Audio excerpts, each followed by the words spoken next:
তা এই নিয়ে কিছু তর্ক বিতর্কও হতে পারে, জমতেও পারে। তা শান্তনু, এই যে দুজন আলোচনা করলেন, আপনি কিছু জিজ্ঞাসা থাকলে। নমস্কার, শান্তনু সম্পাদক, জলপাইগুড়ি কলা। আমি শান্তনু খান। এই ধরনের একটা আড্ডায় কিছু বলার তো দূরের কথা, উপস্থিত হওয়াটাই আমার কাছে খুবই সৌভাগ্যের ব্যাপার। এবং আমি প্রথমে এরকম একটা সভায় আসলাম। এখানে উপস্থিত যারা আছেন তাদের কাছে আমি প্রথমেই ক্ষমা চেয়ে নিচ্ছি, কিছু ভুল ত্রুটি হলে ক্ষমা করবেন।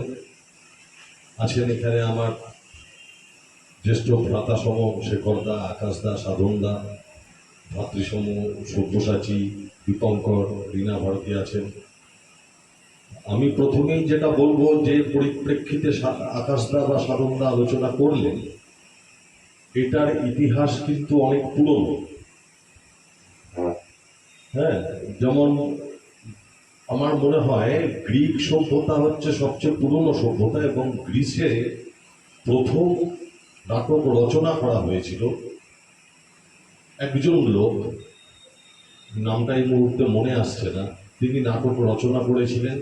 তখন সমাজে এত দুর্নীতি ছিল না, তবুও শোষিত মানুষের পাশে দাঁড়িয়ে তিনি নাটক রচনা করতেন এবং নিজে মঞ্চস্থও করতেন।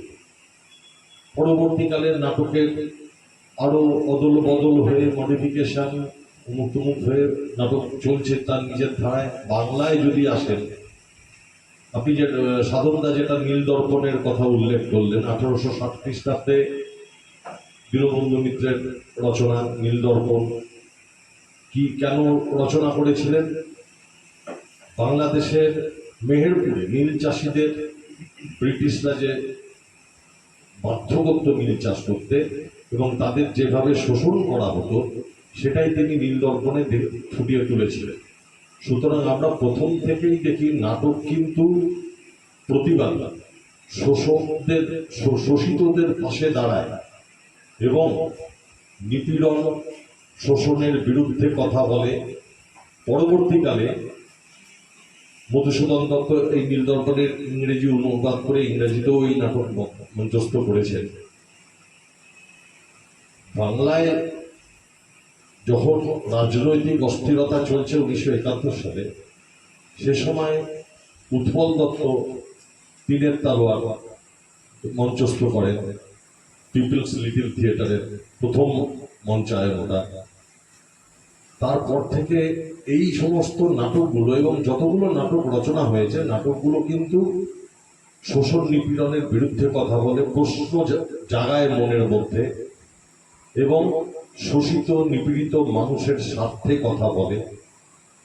তার আগে 1825 থেকে আপনি 1860 এই অব্দি যান, ওই যখন নীল দর্পণ নাটকটা রচনা হয়েছিল, তার আগে রাজা রামমোহন রায়ের হাত ধরে যখন সতীদাহ প্রথা অবলুপ্তি হয়, ঈশ্বরচন্দ্র বিদ্যাসাগরের যখন বিধবা বিবাহ চালু করা হলো, তার পরপর বাল্য বিবাহ, বহু বিবাহ, এগুলো যখন অবলুপ্ত হয়ে গেল, তখনও কিন্তু নাটক একটা সমাজ সংস্কারক হিসাবে একটা মানে মূল জায়গাটা নিয়েছিল।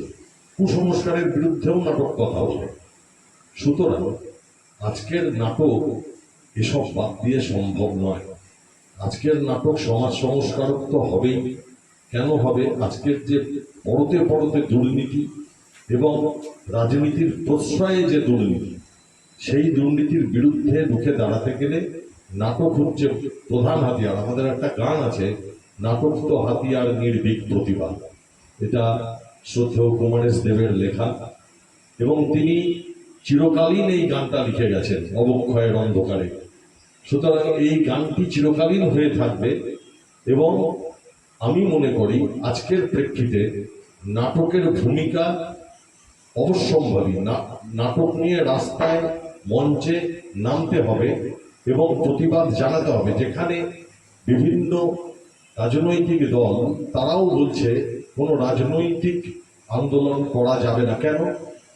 এই খুনটাই তো একটা আপাতমস্তক রাজনৈতিক হত্যাকাণ্ড।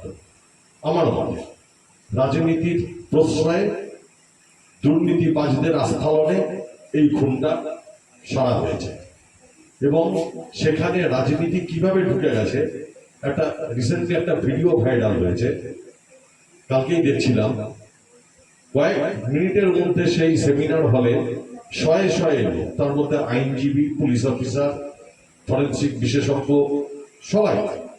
তাহলে তারা যদি যেতে পারে, বাবা মাকে কেন বসিয়ে রাখা হবে 3 ঘন্টা বাইরে? এটার কোনো প্রতিবাদ হবে না?